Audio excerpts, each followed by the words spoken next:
Okay. All hear that? Yeah. And you I all, think the class I was just in, I don't know if it was recorded. you know that it's recorded. Yeah, it was. Diane says yes. Okay, thank you, Diane. You know it's recording because on the top left of your screen, you should see the word recording. Okay, yes, I do. Yeah, so that means that we're official. All right, so let me share my screen.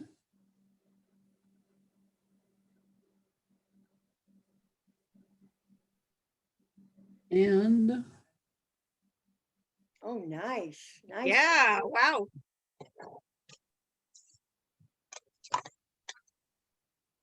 well, it's July, right? Yes, Wow. There. at least for a couple of more days.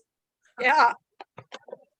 Yeah, this is what you call going out in all its splendor. Actually, isn't today's the 30th and then there's the 31st? Tomorrow. Okay, so I'm glad you're all here. It's always fun to see people in Accuquilt. So now I have to just get this to, there we go. So this is our July version of time-saving cutting and sewing fun. And I want to know that if you've been here before, then there are a few things in here that are repetitive, but then I've added some new things as well. So it doesn't hurt for us to, hear some of the things over and over again, because I never know when I've got somebody new that they haven't heard it at all before. And if they're new to Accuquilt, then this is all pretty helpful. So these are our goals for today. And one of the first things we're going to do is look at what you get when you open up your cutter box. Some people I have met get their Go Cutter and then shove it someplace and never open the box.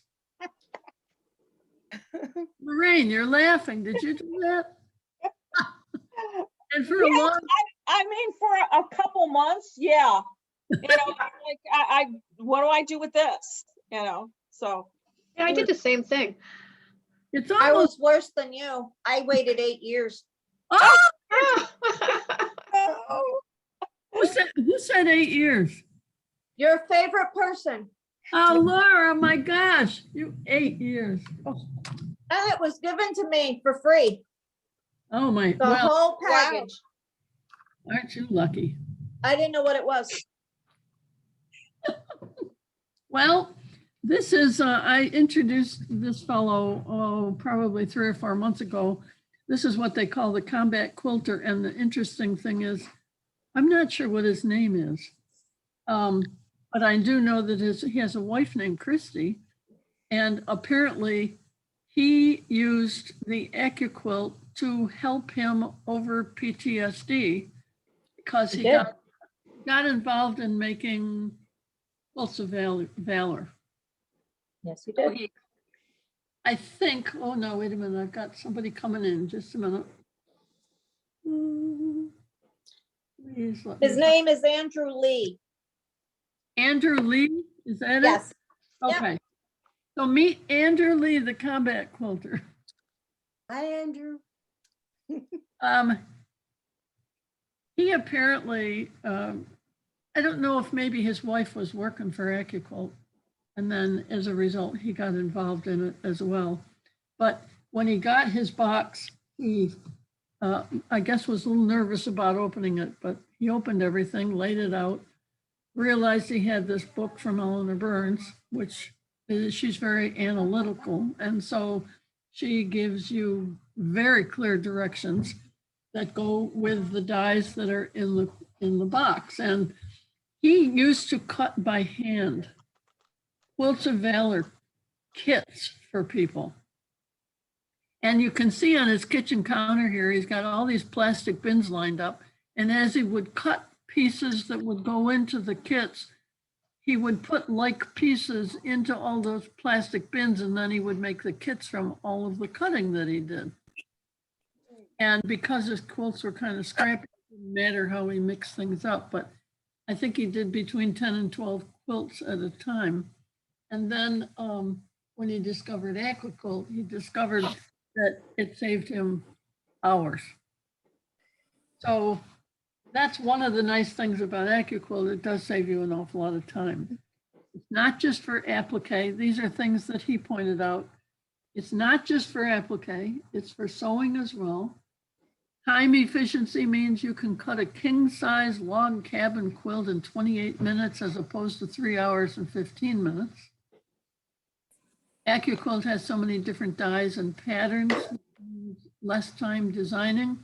Although I'm not sure, I would debate that because you can spend hours designing different projects and quilts with the different dyes because you can mix them up and use them interchangeably.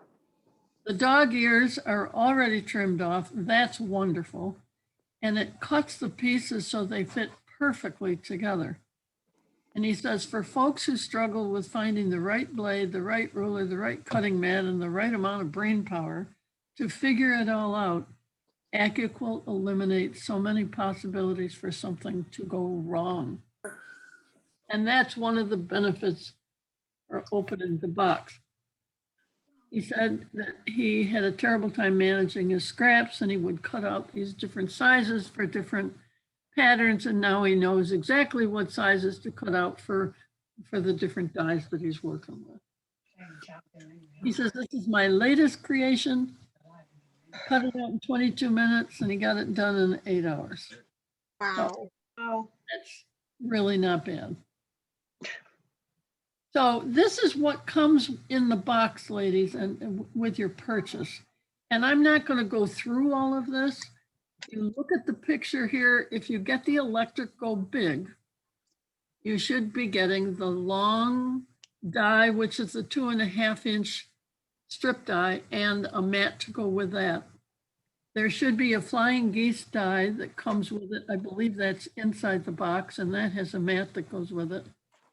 You can choose, at least we usually say you can choose between an 8-inch block and or cube and a 9-inch cube. And then you get a couple of books that are Eleanor Burns books, which gives you all kinds of patterns and directions for how to use these things. In addition, in the box, there's also a pattern booklet that has 14 patterns in it. That's in addition to what you see in the picture. Now, then you can get the Ready, Set, Go, which is the manual cutter, and you see here what you get with that. And then there is something called the Go Me. They used to have a Go Baby, but now they have a Go Me. And the Go Me is handy if you don't want to invest an awful lot and you're only going to use small dies on it. This is handy if you're going to a lot of quilt retreats and you want to take your cutter with you. You could take it and then you could cut things as you were doing it. Or if you were making a lot of quilt blocks, there's no reason why you couldn't just use the Go Me. But there is a handle, it's manual. I like the electric cutter because, first of all, it takes time to stand there and make that manual go. I can put my die into my electric cutter and run and answer the phone or let the dog out or go pee. And when I come back, and I don't have to stand there and move that. It's also really handy for those of us who are getting older and maybe our wrists are having trouble with the rotary cutter. Now, one of the things I want to be really clear about, especially to people who haven't used it a lot, every single block or cube, every single cube that we call a block, like the 8-inch block cube and the other sizes, they all come with exactly the same dies. So I've got a picture here on the right-hand side of the dies that are inside those cubes. And you'll see like number 1 is a square. Number 2, that is looks like a square, but it cuts 4 squares. In other words, you can see that there's a mark in between. And wherever you see those lines, those are cutters, those are blades that are going to cut your fabric in those shapes. Number 3 is a half square triangle. Number 4 is a quarter square triangle. Number 5 are just the smaller triangles. Number 6 is an on-point square. Number 7 gives you, well, it looks like a diamond, but I don't know. I can't remember what we call that. And then number 8 is 2 rectangles. Is that a parallelogram? Parallelogram, that's the word I want. That's what happens when you're not thinking totally about researching the name of that before you talk about it. Oh dear, got a lot going on. Okay, so those are the dies. But if, for example, it was a 6-inch cube, or if it was a 12-inch cube, those shapes would all be a little bit bigger or a little bit smaller, but they still are the same shapes in every cube. And that's one thing that took me a long time to realize. So I just want to be real clear about that. The cubes come in all of these sizes. They've just come out with a 4-inch cube, the 6, the 8, the 9, the 10, and the 12. Difference between the number 4 and 5 die, it's just different sizes triangles, was that it? Well, if we go, let me see, if I go back here. Now, ask your question. I'm looking at number 4 and 5. Are those just different size triangles? And number 3 too, I guess that's triangle too. Number 3 is if you took a square, say you took a 5-inch square and you want to make half square triangles and it cuts it in half, that would be number 3. Number 4, you would take maybe the same square and cut it 4 ways so you get quarter square triangles. And number 5 is another size. Those are small. Those make, you know, they'll make a smaller unit. Okay, oh, thank you. Yeah. Eileen, Yes. do we have a chart or something that says what size number 1 is in 4, in 6, in 8, 9, 10, 12? Because it will be bigger in the bigger You mean blocks. what size square it actually makes? Pardon? Are you talking about like what size block it actually makes? Yeah, All right, hang in there because I think I may mention that as I go along. okay. Okay? If I don't, then we'll come back to that at the end. So remember that. Okay. All right. For any of you who are newbies, and if you already got this, that's great. If you want to take a picture, you can. This is the maximum number of layers of fabrics that you can cut with your Accuquilt. So if you're cutting cotton, you could cut 6 layers of fabric. But if I was cutting leather or denim, I would only cut 1 layer. If I was cutting batting, I could cut 2 layers. If I was cutting wool, I could cut 2 layers. Batiks, you can cut 6 layers. And so it goes. Now, the second one down says cotton with fusible web. If you are going to put heat and bond, for example, on the back of your fabric, each layer of heat and bond counts as 1/2 a layer. So that's why you can only cut 4 layers of cotton with heat and bond on the back because they each count for 1/2 a layer. Right? So if you figure that out, it works. You can cut fleece, you can cut flannel, you can even cut silk, although that's a bit of a challenge because it's so slippery. Now, I talk all the time about rough cuts. When you are going to cut a shape, you've got to put fabric onto the shape that measures wider than the actual shape. So now one of the things I'm going to just take an aside here, ladies, if anybody is talking in your background, would you just mute your screen so that we don't hear it? Okay. Okay, so rough cuts, that's what they are. If you look at number 2, you measure the die shape and then you add 1/2 inch for the rough cut.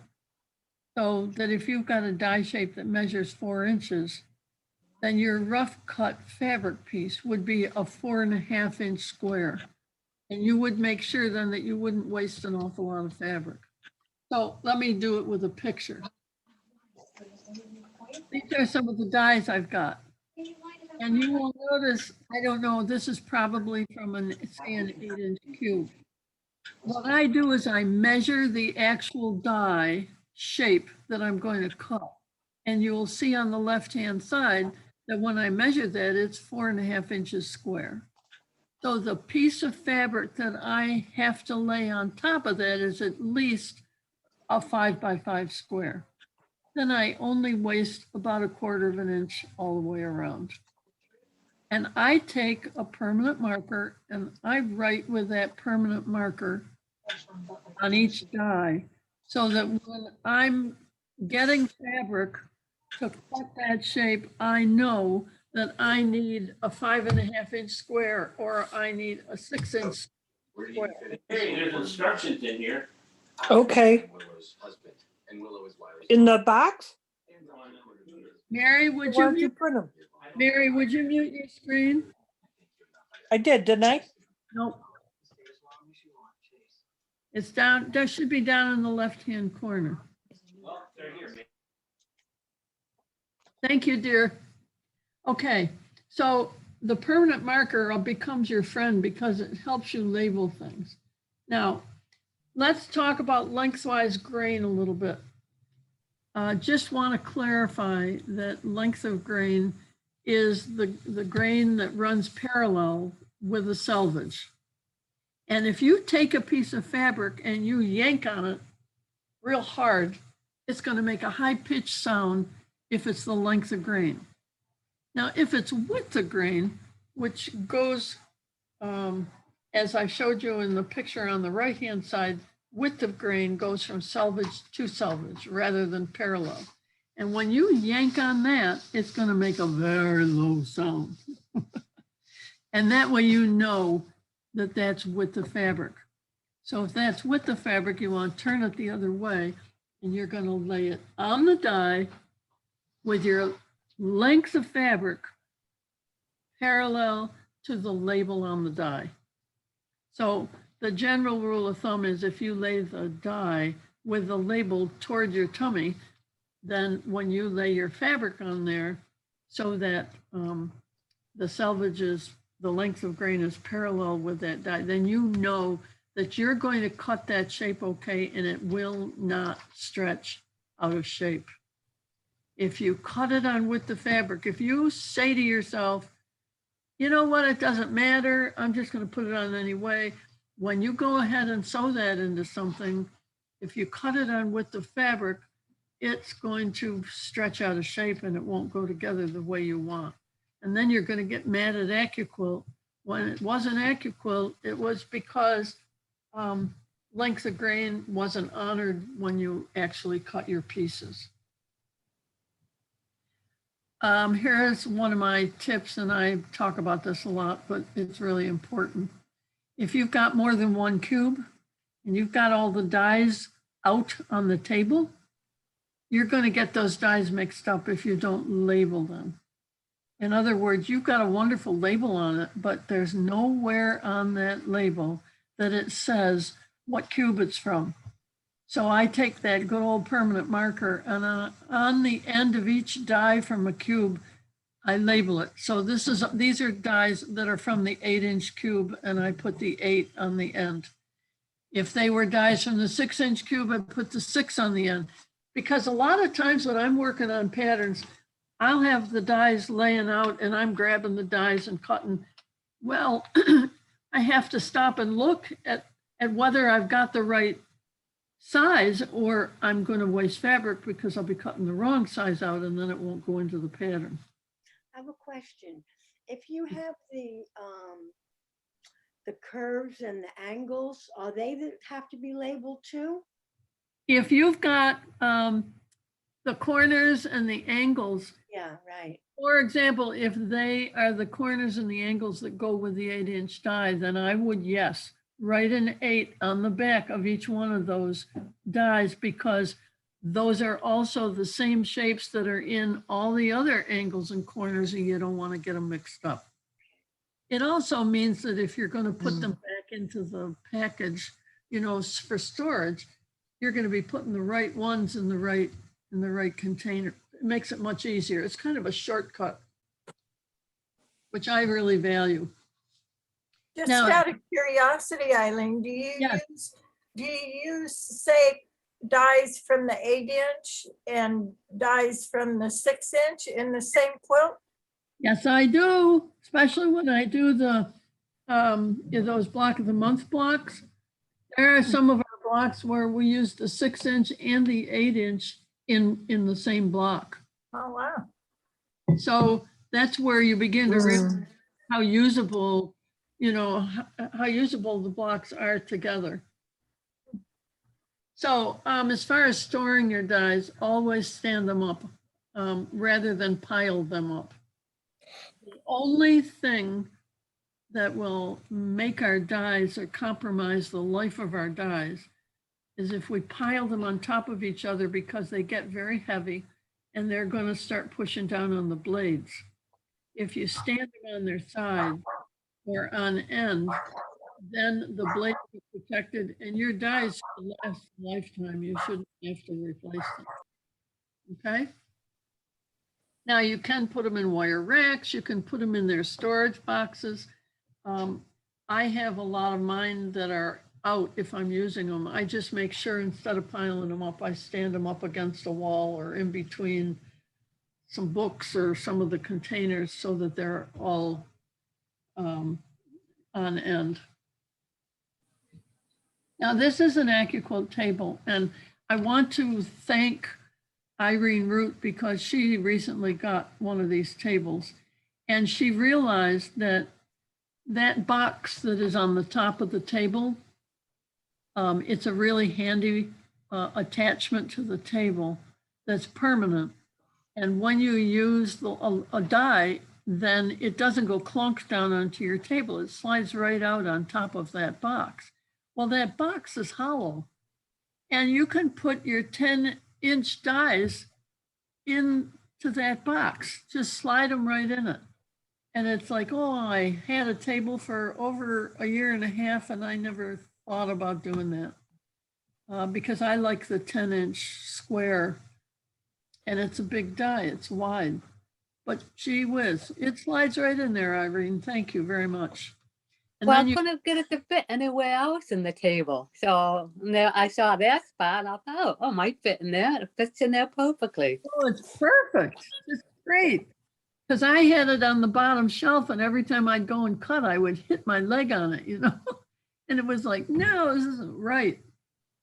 And then you can see, if you really look carefully at that picture, that the long dies, you can put them in there on their sides, and they slide all the way through the table. And on the back side of the table, there's a drawer and more shelves. So there's a lot of storage. It really, it's really quite handy. I gave and they have it in white and they have it in this wood color. I gave it to myself for Christmas a couple years ago. Otherwise I had dies everywhere. For the benefit of new people, how do you clean your dies? Sometimes you will get little fabric fibers in next to the blade. You can use a lint brush. They suggest using like packing tape that you get from the Postal Service. And then they have a dental pick that you can purchase at the store. It's about $5, and it seriously looks like a dental pick. I wouldn't use it on my teeth, but you can use it to clean some of the stubborn fabrics out of your dies. This is a layout tip for cutting. A lot of people will say to me, the shape that I'm cutting on this die is at an angle. Do I lay the fabric on here to go along with that angle, or do I lay it on here square so that it's square with the outside edge of the die? Well, you're supposed to put it on there at an angle. Now what I've done is taken my ruler and with my marker, I have made black lines 1/4 of an inch all the way around the shape that I'm cutting. That helps to remind me that that's where I'm going to place my fabric when I lay it on the die. And it's particularly helpful when you're working with plaids. Because I can take a plaid fabric, I can lay it on there at an angle, fit it right into those black lines that I drew, and I end up with some really good, even shapes. Now, this is my, on the left is my die that cuts the smaller triangles, and you can see how straight the lines are because I took the time to line it up with those black lines that I drew, and it just makes all the difference. And it means I've got my fabric laying on there correctly. Now, on any die that you have, this is the one that cuts squares, like say 2-inch squares or 2.5-inch squares. If you can't see the lines where the blades are, just take your marker and draw them. There's no Accuquilt police that says you can't do that. And the marker lasts a long time. On the strip dies, I take my marker and I extend from the end of the blade to the edge of the die so that I can see where my fabric needs to lay, so that I'm sure I've really got it on the die. Now, again, on some of my strip dies, I'm starting to put 1/4 of an inch line on the right side and the left side parallel with that last blade so that I can see where my dies or where my fabric needs to lay. Now, I want to remind you that the only time in Accuquilt that you cut on the width of fabric is when you're cutting on the strip dies. All right? That is okay. You will see here that I laid a piece of fabric on here that was folded selvage to selvage, which means it's the width of fabric, like it's right off the bolt. And you see how when I laid it on there, because I took my permanent marker and drew the lines on the end, I know exactly where that's going to cut.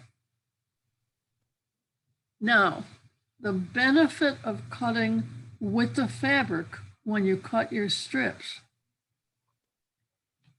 is that then, if you want to lay them across the die, which means weaving them across in the direction that I have on the left in the left slide, it means that now when I cut, I'm going to cut on the length of fabric.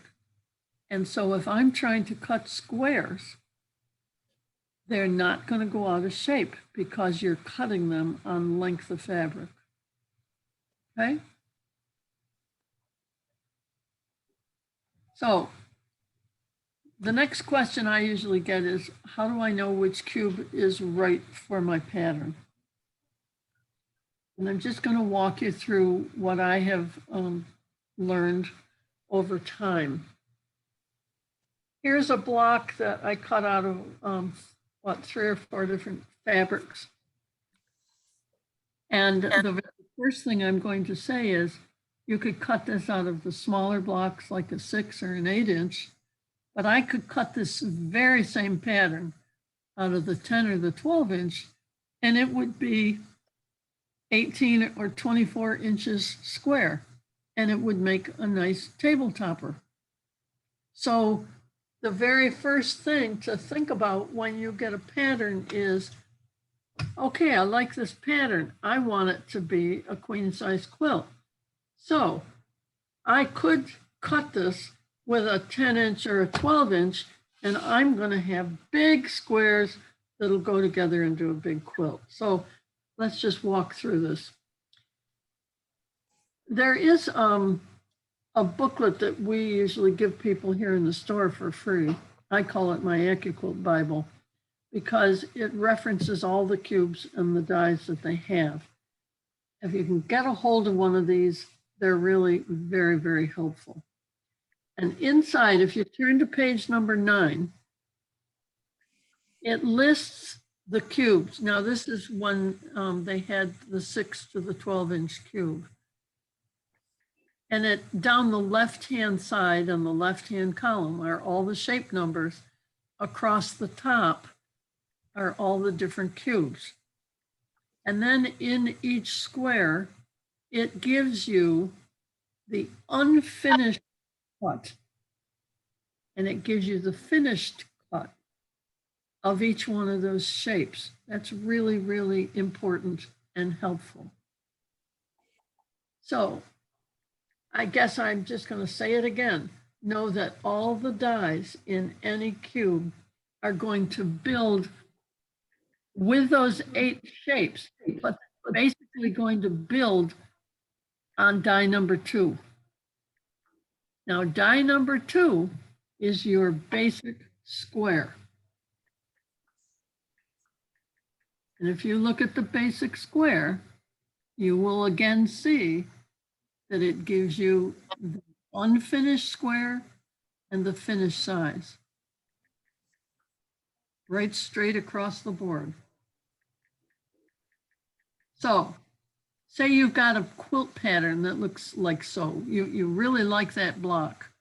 And you want to put it together with some sashing, but you're saying to yourself, can I make this block using Accuquilt? How am I going to figure this out? What am I going to do so that I'm not cutting this with a rotary cutter? Well, so you look at the initial block, and the very first thing that you want to do is teach yourself that the finished size is the size that goes. Now, let me put it this way. The finished size of a square, for example, is the size that it measures after it is sewed into the pattern. The unfinished size, the unfinished square that I have circled, is the size that you would cut either with your rotary cutter or your Accuquilt. And in this particular pattern, because it's a 12.5-inch square, I need a 2.5-inch unfinished square. So what I do then is I go to that booklet and I look for the 2.5-inch unfinished square or the 2-inch finished square.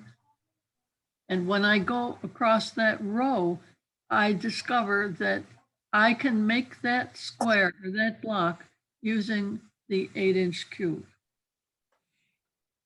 And it's true with any pattern.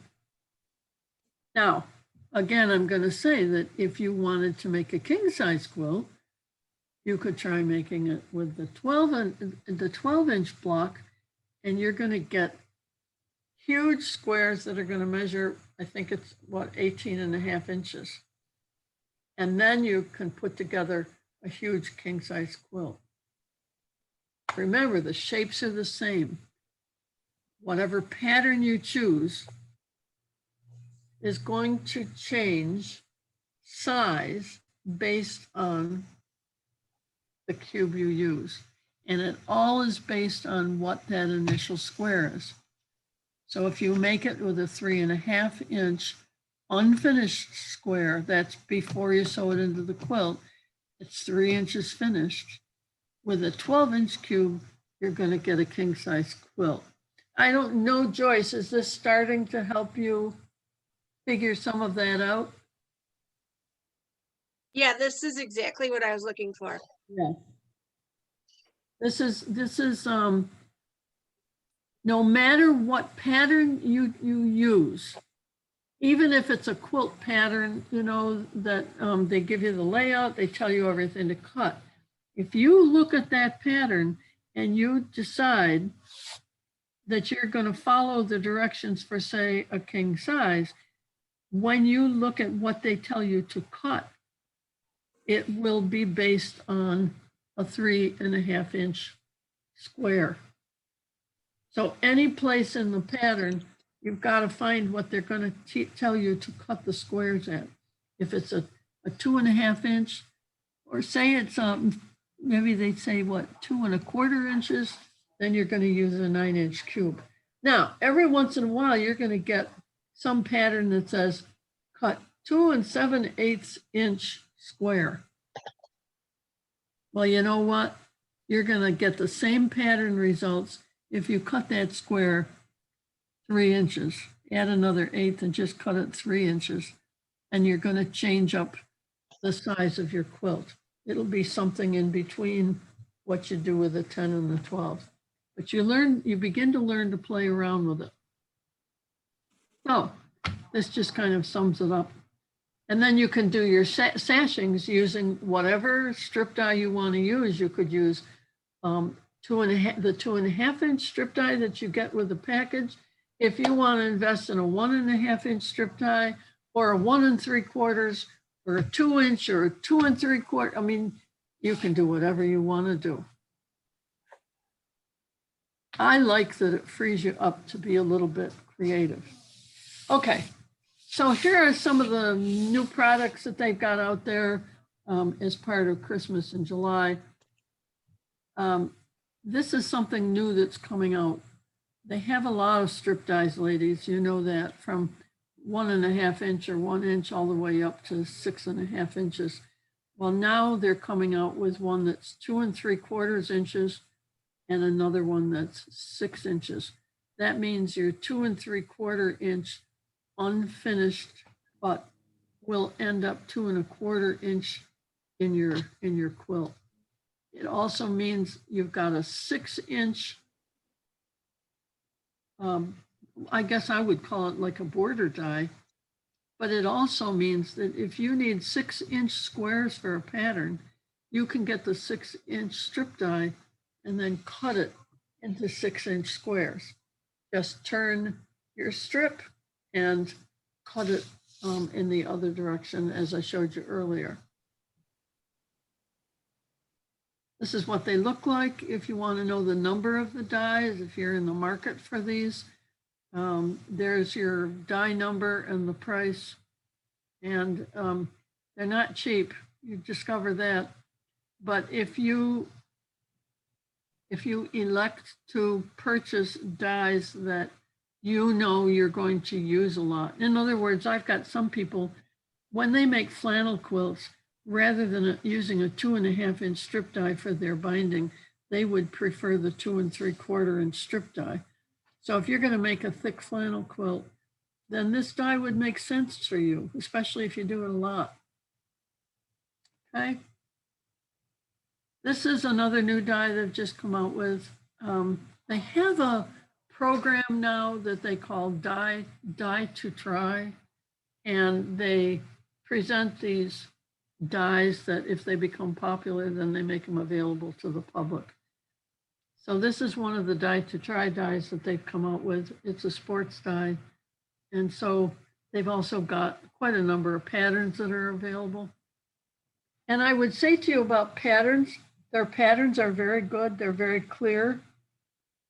But I will tell you that you'll want to save them on your computer. Make a file for Accuquilt patterns because a lot of them are like 12 and 15 pages long. And you're going to go through ink on your printer like nothing. So if you just save the PDF on your computer, then you can reference it when you're making that pattern.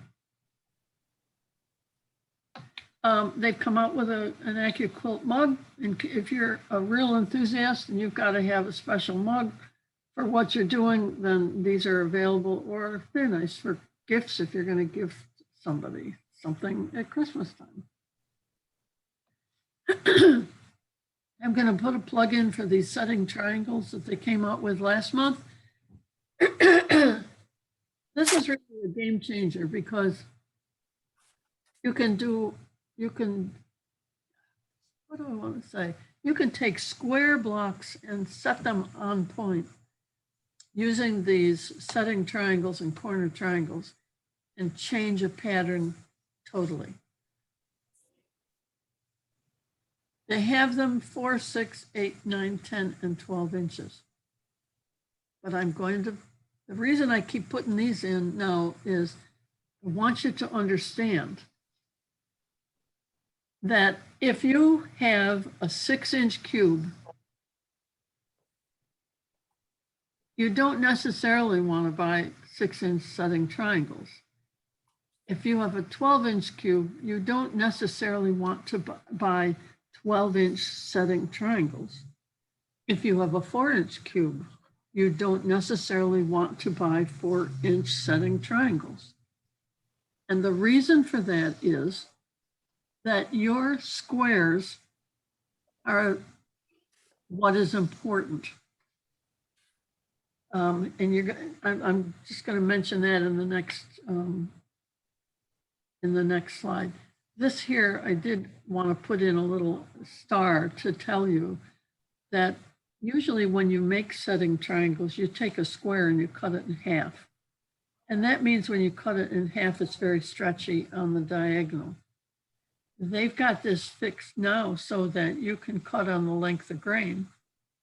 And now those triangles are very strong in what would be the outside edges of your quilt. They aren't going to be so stretchy. So here's what I was starting to say before. If you turn your head to the left, you will see these blocks that have been made are now giving you a different look if you set them on point. But it means that you've got to have those setting triangles and the corner triangles that are going to match the size of your block. So I'm taking a class. Pardon? If these blocks measure 12 and a half inches or 12 inches finished, then you're going to buy the 12-inch setting triangles. Does that make sense? If these blocks that you make measure 8 inches, then you're going to buy the 8-inch setting triangles.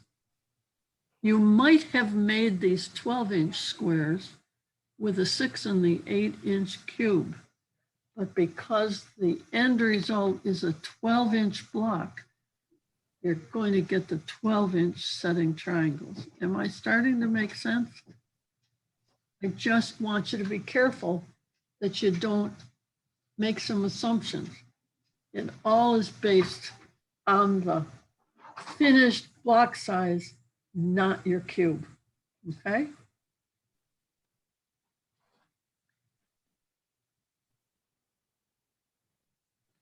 And here's, I say the order sheet. These are just the prices of the different ones. I'm going to be teaching a class, I think in September, and we are going to make 6-inch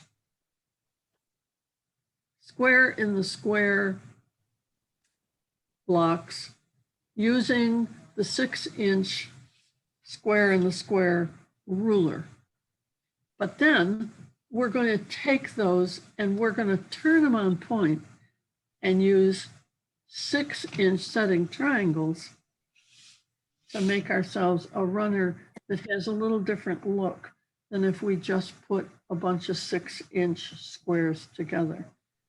And one of the reasons I want to teach it is so that I can get people thinking about what size setting triangles they need when they're making their projects.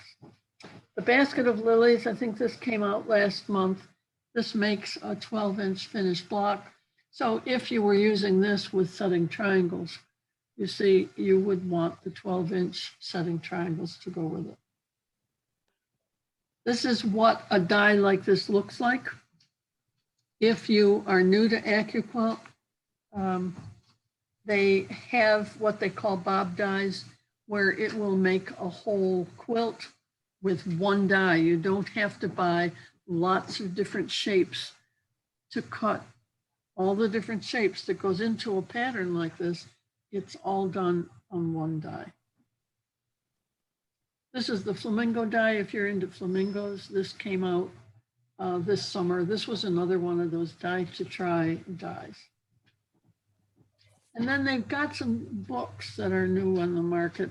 This is Eleanor Burns again, and she's given you some directions for making some of the barn quilts that you see on the ends of barns across the barn trails. And then this is a new book that they came out with after the 4-inch cube. And that chart that I showed you on the inside of what I call my quilt Bible, there's a chart similar to that in this book that includes the 4-inch shapes. And I don't know if that means they're going to stop making those other ones or not. I hope not, but this is available. We have it at the store if you're wanting to invest in it. So because of July, I just put this up here. This is an interesting pattern. You can make this with the 8-inch cube and the 8-inch mix and match angles. It's kind of a busy pattern, but if you have the Storm at Sea die, you can just make it using that, just change up your colors. Now, thinking about Christmas, this is the time of year when a lot of people do that. I want you to be aware that these dies are out there. One is the Christmas stocking. There you see the price and the die number. Another very versatile Christmas die is the sleigh and snowflakes die. That's what they call it, sleigh and snowflakes. There's the die number and the cost of that. Those snowflakes are really undersized. They're probably about 3.5 or 4.5 inches. And then this is my favorite Christmas die. This is the Holiday Medley die. It's well worth the investment because it gives you holly and holly berries. It gives you a bigger snowflake. And it also gives you a Christmas tree that you can use for all kinds of stuff. And I have the embroidery, so all you need to do is let me know if you want this embroidery, and then I can make sure you get it. I want the embroidery. They have I'm a all the child. embroidery on their website. Accuquilt has all the embroidery free on their website. Yeah, they have a lot of it free, but some of this isn't free. And if I it's, kind of had a feeling you cooked it up a little bit. yeah, well, some of these are like the one with all the Christmas trees. I think I paid money for that. And it's got all different variations of those trees. They come out so cute. He's adorable. And then that's separate. That's one that I found. And you can do this by buying the mittens and the hat and the scarf in something called an accessories die. But I'll tell you what I did. I just laid some fabric on it and trimmed around the edge like I do regular embroidery. But I did use their embroidery to put it together. It is so cute. And I just had to share that because this You're is so creative. Well, it gives you ideas. I'm all about trying to give you new ideas, right? Anyway, this is the Holiday Medley die. And on any of the dies, if there is embroidery and you can't, and you don't want to negotiate the website, please let me know because I have most of the embroidery, and one of the joys of coming to Accuquilt Club is I will give it to you or at no cost. It's just a matter of either sending it to you in an email or putting it on a USB stick for you, one way or the other. Now, Luann Faltisco, and I hope I pronounced that right, is one of the ladies that has come to Accuquilt Club when we were doing it in person. She's one of our store ladies here. And she's been doing Accuquilt for years. And she is so creative. I asked her to please send me some pictures and bring me some samples so that I could show them to you today. And so I passed some of these on to you. This is a table runner that she made. All of those diamonds are cut on the strip die. And she just cut them out of different colors and then laid them out into a design. And sewed them onto a piece of white fabric and then put strips around that white fabric. And she's got herself a table runner. Now, you know, I don't use those diamonds much.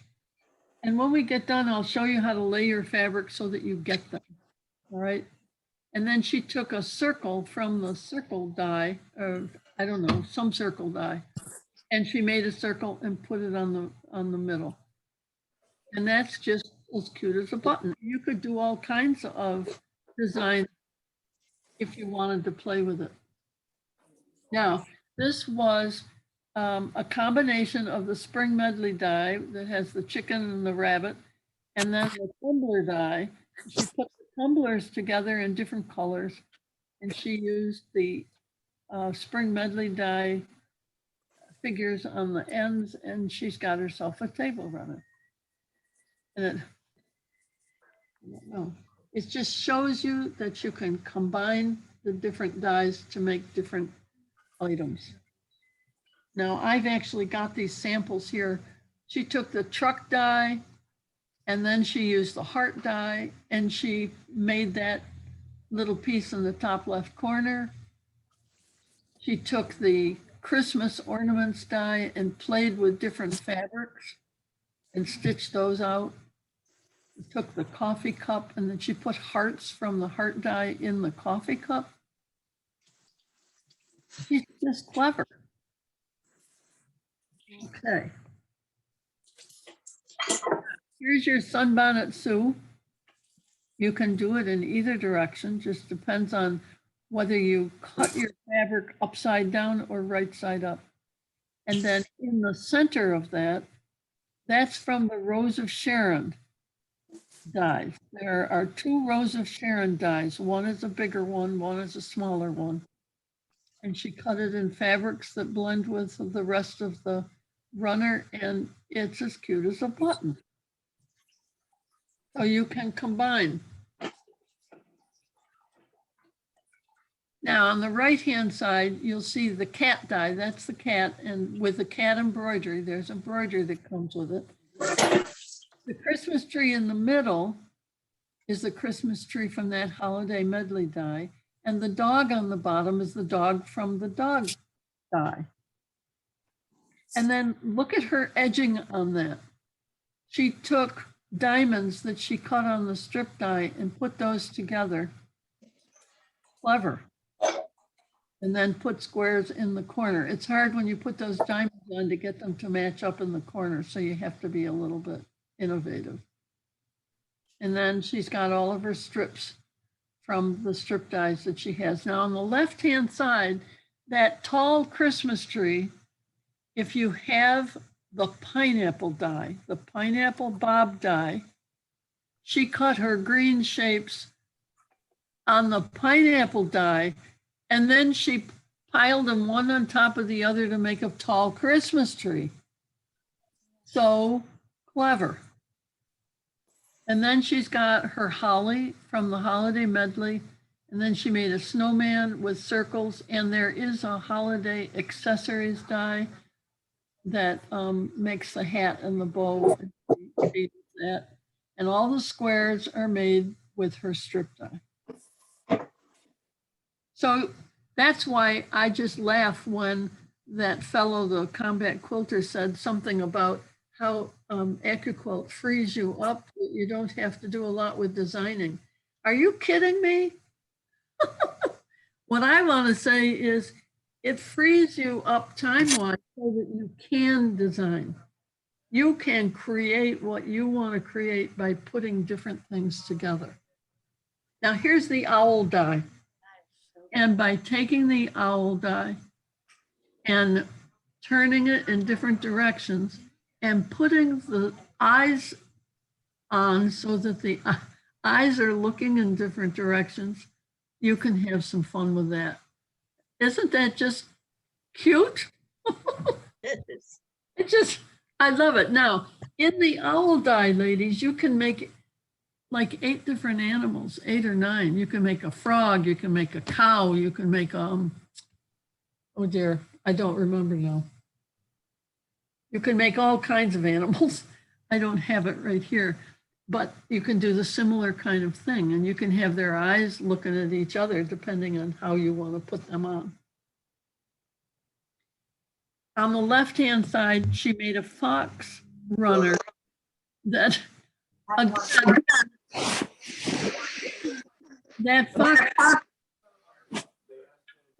that fox runner is made with diamonds again. And it's she puts two diamonds together. Now, what you can do then is put, I think she put those eyes on, are movable eyes that you can get in a place like Joann's. And then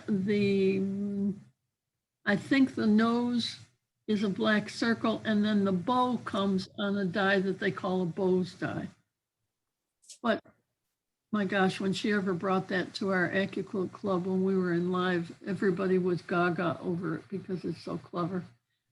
And then on the right, you see with the holiday medley die, you can actually make a wreath using your holly and your bows. This one uses the circles die, the snowflakes die, the bows die, and the Rosa Sharon die. You see how she made a hat on the second one, and she put a Rosa Sharon flower on it. On the third circle over, the third snowman over from the left, that on the top that she made look like a little hat, that's a leaf. That's a leaf from something. And then from the bows die, she put one on the neck of the second snowman, and on the little girl snowman on the right, she cut the bottom off of the bows die and then just put a bow in her hair. So, you know, this just means that you can do fun things. And then this is the fall medley die, and she made a table runner out of it. I had to put it on its side, but it's, you know, if you turn your head and look at it, even on its side, it's pretty because you can take your leaves and cut them out in all different colors of fabric. There's a pumpkin on that die and the acorn on that die. There are oak leaves on that die. That's another die that's very versatile. And then, ladies, if you get the pumpkin die, and I've got all of the embroidery, if you want it, you can take and make yourself some squares, put them in the center of your table runner, and cut yourself a bunch of squares and use those in the die. Now, do you have to sew all those squares together one by one? You do not. What you want to do is you want to take 4 or 5 strips and sew them together. And then you can lay those sewn together strips on your strip die and cut them into strips of squares. And then that makes making a runner like this dramatically easier. Isn't it cute? Makes me want to make one. Okay, so I'm going to give you some things to think about here. I want to talk to you for a minute about my Mystery Block of the Month Club because it really has helped a group of ladies become proficient in using their Accuquilt cutters. And these are the details of the club because we've got until September to sign up for this, and it's becoming quite a popular club. It starts in September, it runs till May or June next year. Each month, there are 2 3-hour classes. Each month, there are 2 blocks that you will receive in an email before the class if you register monthly. I'm going to say to you that if you can swing it and pay ahead for the entire 9 months, then you get those 2 blocks and a bonus block besides. And that's each month. And on holidays, often you get a 4th block because I like to make sure you have plenty of blocks to choose from when you're making your quilt. Make all of them if you want, or just choose the ones that you want. Also, I create a special Facebook page that is an extension to the classroom. In other words, if you've got a problem during the week or the month that you need to ask somebody, you can go into that Facebook page and ask the question, and I guarantee within hours you will have answers. If you've got fabric that you want to showcase and ask people's opinion on whether or not they think that it will work, or if you want to brag about some fabric that you found, or a tool that you found, whatever, that Facebook page is accessible to everybody that's in the class. The block patterns, I usually send them out on Tuesday so that you've got them and can cut them out prior to class. And then often while we're talking during class, we sew on our block. I also do PowerPoints like this one, and every week I make that PowerPoint available to you in a PDF format so that you've got it to reference. So the cost for the 9 months is $300. And you're going to say, oh my gosh. But if you take and divide 2 classes each month into $300, it comes out about the same price as if you paid monthly, but you get more for your money. Okay? So think about it. This is one of our gals that made a quilt. She finally got it ready to start quilting, and really hers came out really nice. We call it the mystery block of the month because you don't know what blocks you're getting each month, and you don't know how you're going to put your quilt together. That's totally and completely up to you. You can design your own pattern. A lot of Y seams, Pardon? a lot of Y seams, like, Oh, there are no Y seams at all. oh, perfect. Okay. None whatsoever. Okay, Those are too hard. I agree. I like to give you patterns that you're going to find success putting together. Okay.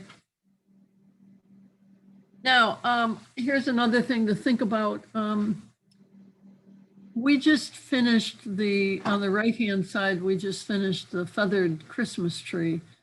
And in October, on the 14th and the 21st in the evening from 6 to 9 on Zoom, I'm going to be teaching the feathered wreath. And I tell you about this ahead of time so that if you wanted to join it, you can get the dies that you would need in order to make the wreath. The other thing I'm doing is making the same wreath in Williamsville in person on September 30th from 10 to 4.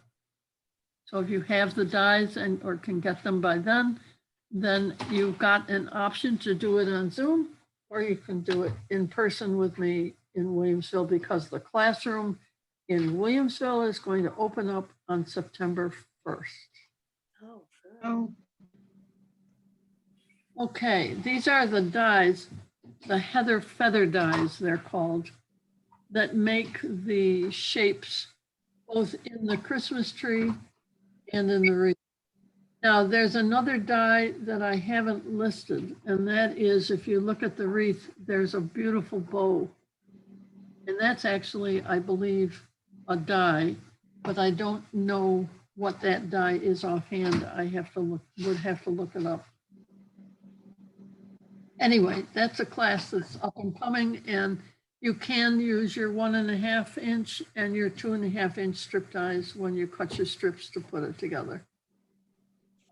Now, the store discount lasts through Monday at 5:30 p.m. You get a discount when you order as long as you order before Monday at 5:30. Now, I know for some of you from afar, that means that you've got shipping that you've got to deal with. And I'm sure that there is in fact a cost for shipping if you order it from the store. But they do have different discounts online that you can get. If you're in the local area, you do get 20%. You don't have to pay for shipping. And I will put in a plug for ordering your dies through the store if you're local, because if there's anything wrong, if they send you the wrong die, or if there's something that doesn't look right on the die, like it's not made right, then you have an advocate with Accuquilt to help you get that straightened out. Usually the store just will replace the die, and then they have to deal with sending the die that's not right back to Accuquilt. But it's really nice to have to do that through the store and not have to pay shipping back to them after you've already paid shipping from them. So that's what you get into when you order on the website. Besides, locally, we like to support Accuquilt being in our store. So that's one of the reasons why we like to order through the store as much as we can. I just want to put this out there to you. If you're able to spend $325 or more, then you can get one of these little Go Me cutters for free, which is kind of nice. The only thing is that it ends on July 31st, which is tomorrow. So you would have to make a quick decision on whether or not you want to do that. But I found that on the website today, and I know that the store honors all of the sales that they have online, unless there is something on the ad that says that the discount qualifies for only online orders. So we have to watch that. They're beginning to get a little bit tricky about some of the discounts that they offer. I'll put this in. There's a new die to try that's coming out. They're coming up with a new line, apparently, of dies. They're having a special guest, Kelly Ashton, that will be available, I guess, on Tuesday, August 3rd from 12 to 1. And it looks to me like one of the dies is going to be question marks. So if you're into question marks, there you go. Oh. But something Yes. you want to get into it, and it's something that is an event to attend, and I think they're free. Now, our next meeting would be on August 7th from 2 to 4. So if you are interested in coming again, then, and if you have specific questions, ladies, that you want me to talk about, just let me know, because I will add them to our next presentation. My telephone number is there on the right-hand corner on the bottom of this slide. And you can text me. Just make sure you identify who you are so that I can know who I'm talking to. Otherwise, I'll Eileen, use a telephone number. Yes. can we get a copy of your presentation today? If you would like a copy of my presentation, I would be very happy to do that. I'll make it into a PDF when I get home.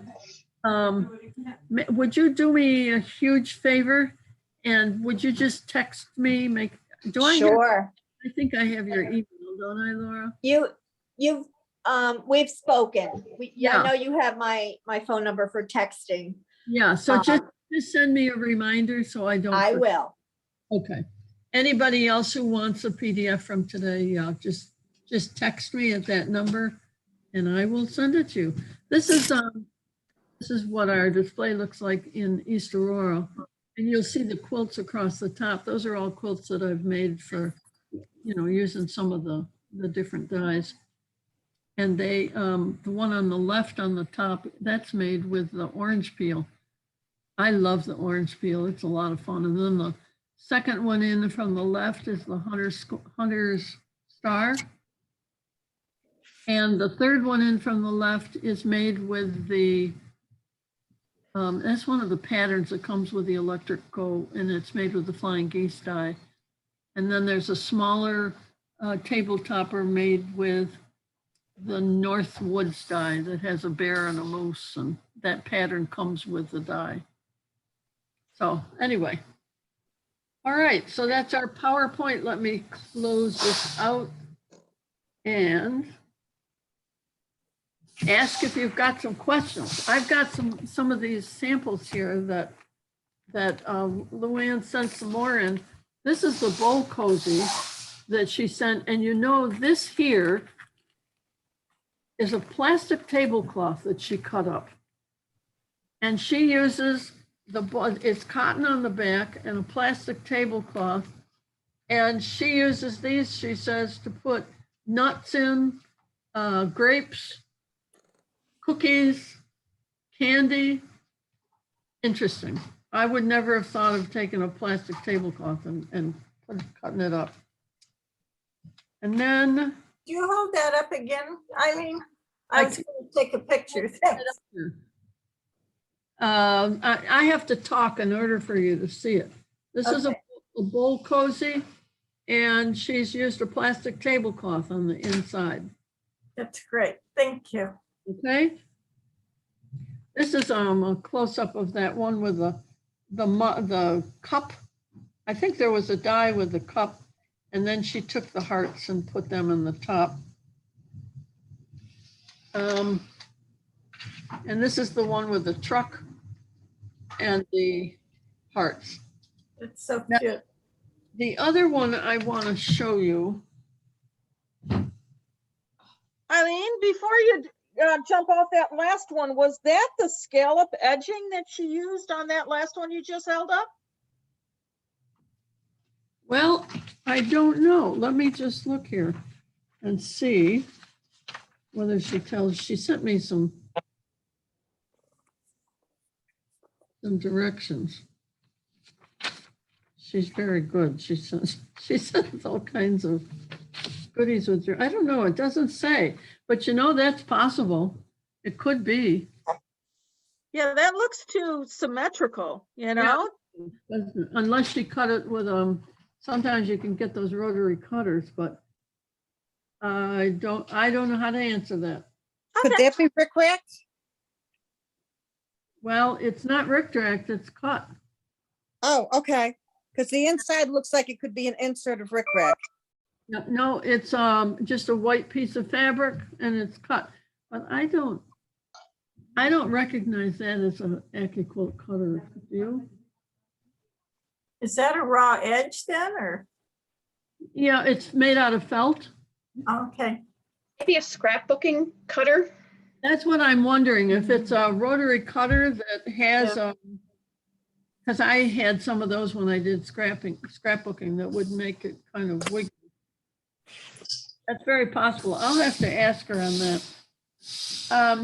This one I want to show you as well. If I can find one that you will see easily. This one, she took, now can you see that? She took and she sewed strips together. And then she took a 60-degree ruler and cut triangles and then sewed them together. Can you see that? Let me try this. So I'm not having to hold it there. All right, so what she did was, this is a strip, this is a strip, this is a wider strip, and another strip. She had a strip set then that she took her 60-degree inch she cut 60-degree inch triangles out of, and then sewed those 60-degree-inch triangles together to get these shapes for the runner. And then she went ahead and added some triangles to the outside edges and put them in a runner. I just think it's very clever. Here's one. Triangle die? Pardon? Is that triangle a die? This triangle here, I don't know whether it's one that she used from Corners or if she just figured out the math and sewed it on. No, the triangle she made out of the strip sets, is that a die that No. she used? No, she Okay. sewed the strip sets together and used a 60-degree Ruler, ruler, okay. cut your 60-degree-inch angle. Yeah. I just think that's kind of unique. So is that a special ruler or is that just the 60-degree line on a lot of the rulers we have? Well, there's an actual 60-degree angled ruler that you can get. Yeah, Oh, okay. it's a triangular ruler. Okay. Now, one of the things I also want to show you, because I haven't talked about it a lot in the past, but with her showing us what you can do with diamonds, I've got the 2-inch strip die here. And I want you to notice that if you take a 2.5-inch strip, for example, and you lay it on this 60-degree angle line, that when you cut that, you're going to get your 60-degree diamonds. And that then you can go ahead and play with that shape to make different designs. Now, if I lay it this way, when I put it through the cutter, I'm going to get a 45-degree diamond. And then if I put it this way, my diamonds are going to be quite a bit longer because those are going to be 30-degree-inch,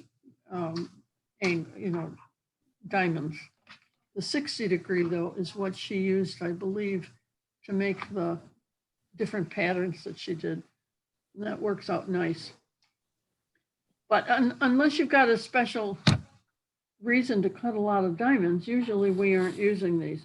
Now, the other thing I want you to know is you can take, and I could cut different colors. Of course, I could do 6 layers here, but I also could take 6 more layers of strips and lay it in the same angle all the way up the ruler, the die, and you would get tons of different diamonds. So I don't know if you ever have a reason to use them or if you want to play with them, but that's how you cut those. Questions? So that class that you were talking about in September, where you're using this 6-inch setting triangle and then a ruler. So you're not using a die, you're using a ruler? Yeah, in order to do the square in the square, we're going to be using a 6-inch square in the square ruler. Yes. And then I'm going to be doing this, I'm going to cut out the setting triangles for 6-inch square. And we're going to put our runner together using the setting triangles. It'll kind of help people, I hope, realize that you've got to have the 6-inch setting triangles to go with a 6-inch square. And you can make a table runner then with only 4 or 5 squares that you make using the ruler. And it's really cute. What's the date on that one? Oh, you're going to ask me. The fact, September. well, that one, I've got to see if we're going to put one online, because if it's popular, I'm going to do one, add one online. I think it's in November. So it's not on the calendar yet. Okay, I thought you said September 1st. Did I? Maybe I said September. Yes, I actually did put the.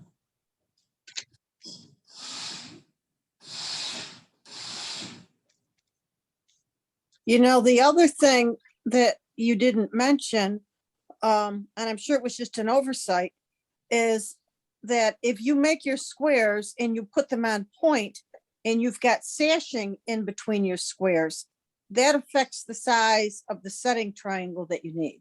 Yes, exactly. You're very, very correct. So just knowing the size of your square isn't enough if you're adding other stuff to the quilt. If you're going to add other stuff. In other words, yes, you've got to figure out how big your squares are. How big your resulting square is that you're going to put into the quilt. You're right. My brain is getting scrambled. So if I have a 6-inch cube, I should be buying a 6-inch triangle. Not necessarily. No, that's what I'm trying to teach you. Don't do that. Okay, Because if you have a 6-inch cube, you want to make your pattern and find out how much it's going to measure when you get done. Because just because you make it with a 6-inch cube doesn't always mean it's going to come out 6 inches. so if you know the finished size of what you're working on, And you know what size your setting square needs to be. Right.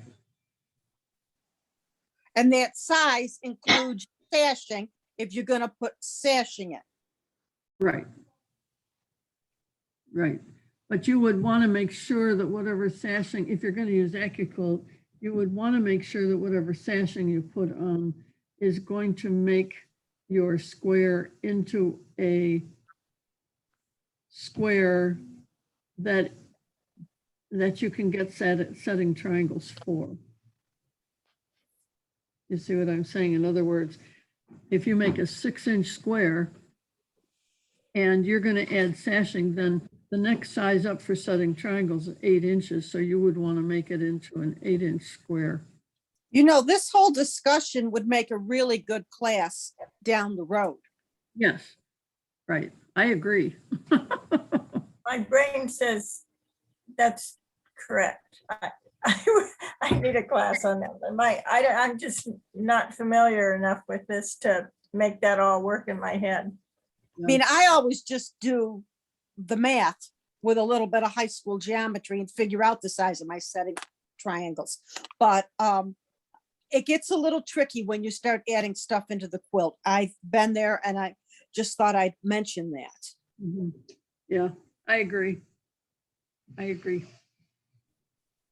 But knowing that they have these dies out there that are 4, 6, 8, 10, and 12 inches, if I'm going to take a 6-inch block and I'm going to make it into a block that I can put into a quilt and I want setting triangles, if I'm going to put it in there on point, then I would round it up and make sure my sashing would go to 8 inches or 10 inches so that I could get the setting triangles that I need. Does that make sense? So then you would be buying setting triangles for either 8-inch or 10-inch. Right. But that's why I guess I wouldn't even get my setting triangles die until I made one of the squares as a sample and added the sashing to see what size I would need. Yeah, Right. that makes sense to me. I don't know how you would know ahead of time, really. No, because I don't always trust what's written down on paper in a pattern. I like to go ahead and make it. I'm a great one for making things out of scrap fabrics. Yeah. Just to make sure that I know what it's going to come out and how it's going to go together so that then I can make it out of like good fabrics and it's going to work. Yeah. But this whole setting triangle thing is very confusing for a lot of people, and including me at times. But, and as Ruth says, you know, that's a good point. You put sashing around things, it's just going to change it. So, any other questions? Questions, comments? Has anybody made anything that you would like to share? I know Lorraine made one of those Christmas trees. She's got it hanging up. Oh, it. Well, we want Okay, to, I'm off mute. Well, I got, can you see that? I don't know. Oh, look how nice that looks. I gotta change my view so I can kind of see what you guys are seeing. Okay, there's that. It's beautiful. And then I actually got this one done. I mean, I don't have it done, but there you go. Oh. Oh, I got it put together. oh, that looks really nice. Now, did you use the 1.5 inch cutter to cut your strips? Yes. Yep, Yes, good. I did. Yes, I did. And then I got this. Oh, Beautiful. This is the class for tomorrow, so I'm waiting to quilt that, Eileen. Yeah, And then I've got one more that I just finished. I'm actually doing the binding. That's why I walk away. she went far away. I'll show you something in between that's kind of funny. You were talking about There we go. table that, Oh, wow. oh, that's pretty. Oh my gosh, that's beautiful. Talk, Lorraine, so we see a bigger picture. Go what? Go back? No, There talk. you go. Can you see it now? Yeah, That's pretty. that's beautiful. I'm actually really proud of this. And this was the poinsettia table topper that Diane, the class just ended. Oh, did you see it? And I'm proud of the way this came out. Oh, wait a minute. Diane's here. She wants to see it. Oh. Got the binding on. Oh, it turned out beautiful. You sweetie, thank you. Oh, And I'm actually, one of my hardest things with all of this stuff that we've been doing has always been selecting fabrics. Yeah. And I've got this is some just scrap fabric, some other, I melded a whole bunch of fabrics together. And I'm actually proud of this. Hey. Sometimes there's some that I put together and I go, ugh. But what I don't know if you can see, if I bring it close enough, especially the poinsettia fabric. I don't know if you can see it, but it actually looks like the flowers on Yep. there. And so I was kind of proud of that. So I'm learning, you know, after all these classes, I'm finally learning. You must not sleep. Again, that's over probably a whole month or more, month and a half, because all of these projects, some of them started at the early July when this one, the log cabin one, didn't that start right when you first came back, Eileen? That was like on the 6th of July or something. Right, right. You know, and then like I say, the poinsettia one, and then the beautiful table runner, that's the other one that I was working on. The second class is just tomorrow. Yep. So I'm ready for you. Remember, it's 9 o'clock. That's the bizarre thing. It's 9 o'clock. Yes, I know. Last week I thought it was at 10 o'clock. You should have seen me panic when I realized the class. I'll be on time tomorrow. Been having fun. Table runners, I've never really done table runners before. How And are it's you nice to have. doing with your block of the month? How am I doing with the block of the month? I haven't touched it for a while, this whole month. Okay. I hope you can come on August 15th. So far I can. I can. Good, great. Bring your blocks. I want to see 'em. Yeah, I know. I'll try. I'm gonna try and do something with them now that, you know, because all these classes are now coming to an end. So I won't be starting any more new projects. But Okay. now Christmas presents ready, so yay. Good for you. Sandy, you were gonna show us something. Yeah, this is just kind of a silly, but, you know, Irene was talking about the table and you were talking about the table for Accuquilt. Well, I can't get that table yet, but I didn't like the fact that the dies would fall off the end.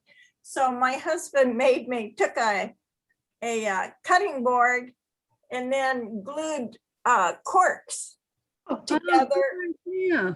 and put them on the four corners. And I'm telling you, it worked so well. I'm just so happy to have it, not having to hold the die every time it goes through. Right. That's a good idea. Boy, you've So got your I husband. have to drink more wine in case they break off, right? That's great. Eileen, Yes. I made a sampler. It's not great, but I'll share it. Oh, I'd love to see it. Now keep in mind, this is the first time I use this thing. I don't know if you can see it. Oh, yes. It's got your colors in it, Lorraine. Laura, God, that's beautiful. Laura, talk. Oh, I'm sorry. There you Can go. you see it? Yeah, it's beautiful. Okay. Well, I think you did a wonderful job. Yeah. My points aren't perfect, but I tried. That's just fine. I like the colors you chose. I know what I used to do when we met in person was I would challenge the group to work on different things. And one time I told everybody, just get the thing out of the box and start making some of the sample blocks that they give you the patterns for in those dies, because there's a pattern for each one of the dies, and play with it. It helps you see how easy it cuts, how easy it goes together. And then when you're making those blocks, sew them together, you've got yourself a little lap quilt. Well, my quilt guild for Earth Day last year picked colors, and there were 4 groups. Uh-huh. And those were the colors assigned to my group. And everybody had to make something. They didn't tell you what, they just told you to make something. Oh, wow. And I said, let me drag that out and see if I can do this. So that's what I made with my Earth Day colors. Very good. When do you get to show it off? Well, we haven't had any in-person meetings yet. Oh, okay. So I was actually gonna, I've had a Q20 for 2 years that I wasn't using either. So I just started using that, and I made a baby quilt yesterday Oh, with little teddy bears, isn't that and I'm gonna donate it to our quilt group for an Very- auction. So now I have the bug for the Q20. So I thought I'd put this on it and try some ruler work, because I have all these rulers I've never used. good for you? I think it's great when you start experimenting with what you have. Was that free motion stippling that you did, Laura? Yes, Wow, it was beautiful. thank you. And Eileen, can I ask you a question about your Quilt of the Month Club? Can you Yeah. tell me how the class goes during the class? Are we just listening to you, and then when we're after the class, you're cutting and sewing your block, or how do you run that class? What I usually do is send you the pattern on like Tuesday ahead of time, because our class is on Thursday. And that gives you a chance to look over the pattern and cut it out if you want to get it all cut out. And then during the class, I start with a little PowerPoint. We go over some things. I try to give you some tips and tricks and so on. And then if you've got questions, just like with this class, we ask questions, but then we sew and we talk as we sew. And if somebody's having trouble making flying geese or whatever, you know, we try and share some tips so that it's better. And I don't know, but we could go for 6 hours, I think, sometimes. We just pack it full. And Helen, she's in the group, Joyce is in the group, Lorraine's in the group, Irene's in that group. So I guess ask them whether or not it works. It works. It's so much fun. Yeah. Yep, Absolutely works. works great. I've learned so much. I've learned so much about sewing, about putting the blocks together, and using the Accuquilt. Everything just fits. It's amazing. Yep. And I So I had have a- Accuquilt dyes for probably 4 or 5 years, maybe longer. I never really used it until I started taking the Block of the Month Club, and it gets you using it. It's like, this is awesome. Why wasn't I using it before? Yep. Right. But you have to have a wider range, like wide range of different cubes. No, Actually, we start out using the 8-inch cube. And then in February, we started mixing in the 6-inch cube. So, you know, if somebody didn't have the 6-inch cube, it gave them a while to watch for sales and see if they could eventually get it. Those were the only 2 cubes that we used. oh, But you and know- don't forget, Eileen, you also have the rotary instructions too. So Right. it's not like you're stuck, you know, so if you don't have the 6-inch cube, she gives you rotary instructions too. Right. So, Okay. Do you It's not use It's not mandatory. Membership in the class is not mandatory that you have Accuquilt. If you want to do it with rotary cutting, that's perfectly okay because I give you all those instructions as well. Okay. do you utilize the angles in the corner cubes? In this particular class, I think we used the 8-inch angles. Wasn't the 8-inch angles that we used, Helen? Yes. Yeah. But we did that later in the spring because I wanted anybody who had the angles to see how easy it was to use them. Okay, good. Didn't push it because a lot of people didn't have it. And now we're taking a second year of this class. Believe it or not, we had such a good time. Now we're doing part 2. And we're still going to use 6 and 8 inches, but I may encourage them to go ahead and get the angles and the corners for the 8-inch so that we can play with those a little bit. So the people that were in the first class are going to be in the class with the new people? No, they're going to have a separate class. I'm doing an offshoot of it. Oh, okay. Yeah. No, you would be starting with the first one. And then if you want to do a second year, that's fine, but it's And not that's in September. mandatory. That starts in September, yeah. Actually, I can tell you the date of the first class. That would be wonderful. The dates are the 9th and the 16th for September. but that's the first one. That's the first block of the month class. That's for the first block of the month class, yes. And the 9th and the 16th. And the second year, people, you're on the 4th and the 11th. We're gonna have to do it from September to December. We're gonna have to do ours on Saturday morning because they're scheduling 3 classrooms. Wow. They've got the Williamsville classroom, the East Aurora classroom, and the Zoom classroom. And they ran out of time slots, even though we had thought we would be on Fridays. We're hoping after January, we may be actually going to Friday mornings unless we like Saturdays. So that we will. But the first block of the month club that I'm talking to you ladies about is on Thursdays. Yeah. another sidebar, too, is that these sessions are all recordable and downloadable. Yes. And what that means is, like, for what happened to me was initially, my work schedule did not conflict with the class. Well, then things changed at work, and then I wasn't able to attend any of the classes in the month. But because you got the recordings and you got to make sure you download it within the first 72 hours.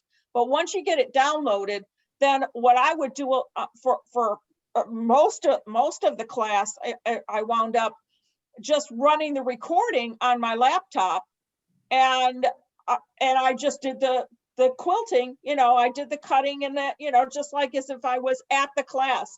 And the ironic part was, so many times I would answer questions or ask questions, and of course I'm listening to a recording.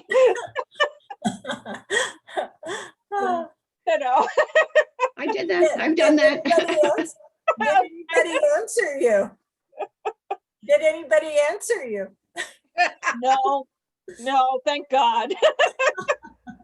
I'd really be worried. I know. But that was the good part, especially for, if you have life interruptions, that you don't lose in this at all. That's great. And I've gone back to the PowerPoint a couple of times to check things to see what I'm doing versus your picture in the PowerPoint to see if they match. Yeah. Yeah, the other thing is that you also get the PDF too, so that you can save those. Irene, you have a question? Yeah, I just want to say goodbye to everybody. I got to get going. So, okay. All right. Okay, bye, everybody. Bye. Kubi, is this answering any of the questions that you had when you decided to join us? Especially the part where you take it out of the box. Now, I hope you come next month so that I am going find to. out whether or not you're working on it. Yeah. They have a package that you can sign up for at the store. It's when I was in a week or so ago, I signed up for 6 months of Accuquilt at one time. Oh, can you do that? I didn't know that. Yeah, I'll have to do that over the phone. it was including July, including today, it was $50 for July through December. Great. Not bad. Yeah. Yeah, that's a good idea to do that. Then you don't have to worry about calling every time. Right. And they sent me a confirmation that has all of the dates of all of them on it. But I didn't know they had started that because during the pandemic, they were going from month to month. Yeah. It was hard. Actually, I did use the Accuquilt because I bought the mask Yep. and I was making masks, and that was really easy to just whip those Yeah. out. Yeah, the masks and those bowl cozies are also easy. I made my first one this weekend. They're just fun. I've actually made 3 or 4, I think, no, 4 of them. I don't have any to show because they're gone. That's what happens with mine. I end up handing them out. I mean, I'm waiting for you to come up with some alternatives for that mask dye. Well, that mask dye, I've got it, but I didn't like how it fit. I ended up using the ruler. There's a Creative Grids ruler, I have that too. and that's what I use to make my masks. If you don't have the Creative Grids ruler for masks, worth the investment. Yeah. I just want to be able to use that dye that I spent all the money for. It's just sitting there. I know, so is mine. Sandy, we need to get our heads together and see if we can make something else out of that. Yeah, I thought, in fact, just yesterday or the day before, I was going to take a paper and draw an outline of that shape and then see, because it kind of reminds me of the tumbler die, but with the angle on the end. Yep. It angles funny, but surely there's something we can do with that. There's gotta be, I agree. Because mine is just sitting there as well. Yeah. Oh, we're not done with masks yet, so. Yeah, unfortunately. I think we're going back to making masks. Mhm. Yeah, I think so too. Anne, are you still there? Yes, I am. Do you have any questions? No, I don't. You've answered so many. Thank you. I really learned a lot. I'm having trouble hearing you. No, I don't have any. Can you hear me better now? Yes, I can. Okay, no, I don't have any questions so far. I have started to play with my Accuquilt Good. and I've learned an awful lot. Thank you so much. Oh, good. And any questions that you have, just ask away because, you know, I can also address them to you personally, but I can also address them then like next month. Okay, thank you. I love getting questions because I run out of things to teach you, you know, if you don't ask questions that you're dealing with on your end. Thank you. Cheryl, do you have any questions? Are you good? I'm sorry, I was on mute. I keep doing that. That's all right. Several, but I was going to text you because I don't even own an Accuquilt. I've never played with one. Uh-huh. And I look at the prices, they're quite expensive. So I don't know what to get to even try. So I was going to ask for some suggestions for that to see what I could do. Now, are you in the local area here? No, I'm in Texas. You're in Texas.